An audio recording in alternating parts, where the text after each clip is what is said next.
What if I told you that one of the world's most famous landmarks, the Eiffel Tower, was once sold to a scrap metal dealer? Not just once, but twice. And the man behind it? A con artist so smooth that even gangsters and government officials fell for his tricks. This is the unbelievable true story of Victor Lustig, the man who sold the Eiffel Tower and got away with it. The year is 1925. Paris is booming, alive with artists, writers and innovators, but beneath the glamour there's also desperation. The French government is struggling to maintain the Eiffel Tower, an aging steel structure that many Parisians still see as an eyesore. And one man is about to turn that into an opportunity. Enter Victor Lustig, a man with over 40 aliases, fluent in multiple languages and an expert at reading people. He wasn't just a con artist, he was a genius of deception. Lustig had already pulled off scams all across Europe and America, swindling millionaires, banks, and even the infamous gangster Al Capone. But he had something bigger in mind. He saw an article in a newspaper complaining about the high cost of maintaining the Eiffel Tower. And just like that, an idea was born. If people already believed the tower was a burden, why not convince them that the government wanted to get rid of it? Lustig knew that a scam like this needed to look official. He understood that the devil was in the details, and every single aspect had to be meticulously planned and executed. This wasn't just any scam, it was a grand illusion that required the perfect blend of audacity and finesse. So he forged government documents giving himself a fake title, Deputy Director of the Ministry of Posts and Telegraphs.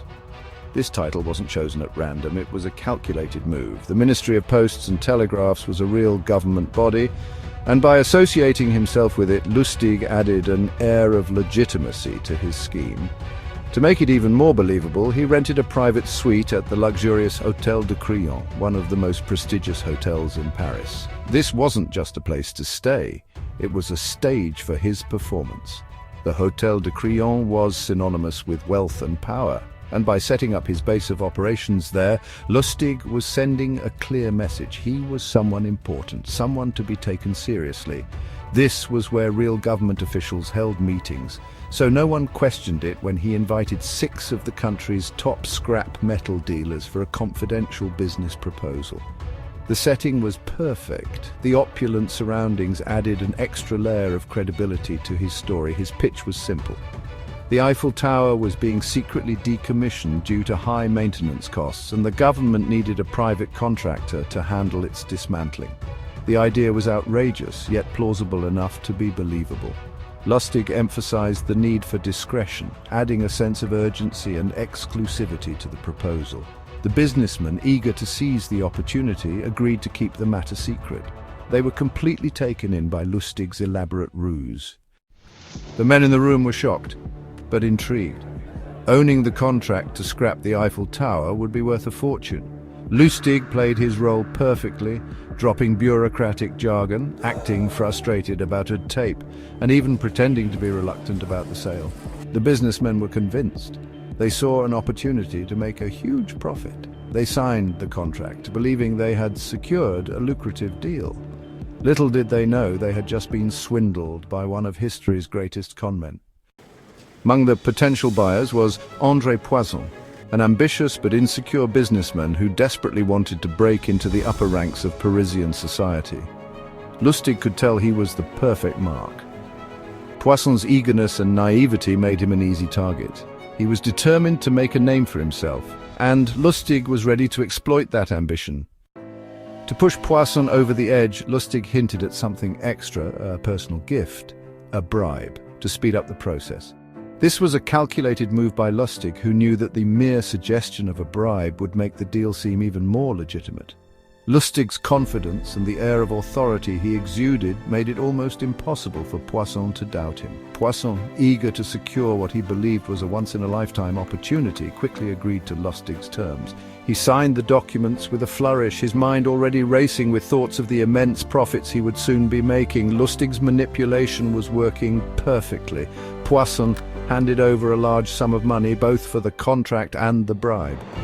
Lustig remained calm and collected, his face betraying none of the excitement he felt inside. He had just pulled off one of the greatest cons in history, and just like that, Lustig walked away a rich man. He left the meeting with a confident stride, the weight of the briefcase a satisfying reminder of his success. Lustig knew he had to leave the city quickly, but for now he allowed himself a moment to savor his victory. Now you'd think, after pulling off such a massive scam, Victor Lustig would lay low. But no. He came back to Paris just a few months later with even more audacity. Lustig was not just any con artist, he was a master of deception. His first sale of the Eiffel Tower had been a resounding success, and it seemed to have only emboldened him. Lustig returned to Paris with a renewed sense of purpose. He rented a luxurious suite and began to weave his web of lies once more. This time, he was even more meticulous, ensuring every detail was perfect. He forged documents, created fake government stationery, and even hired actors to pose as officials. And so, with the same audacious setup, he tried to sell the Eiffel Tower again. He approached a new group of scrap metal dealers, each one eager to get their hands on the iconic structure. Lustig's charm and persuasive skills were in full force. But this time things didn't go as smoothly. One of the businessmen grew suspicious. He couldn't shake the feeling that something was off. His instincts told him to dig deeper, and so he did. The businessman reported his suspicions to the police. They started to close in on Lustig, piecing together the elaborate scam. Realizing the net was closing in, Lustig fled Paris, narrowly escaping arrest. Lustig's second attempt to sell the Eiffel Tower may have failed, but it only added to his legend. He became known as the man who sold the Eiffel Tower twice. Lustig didn't stop conning people. He just moved to bigger scams. In the US, he started producing high-quality counterfeit money, so convincing that it began disrupting the American economy. Even the Secret Service was after him. Eventually, his luck ran out. Lustig was finally caught and brought to justice. In 1935, after years of outsmarting authorities, he was finally arrested.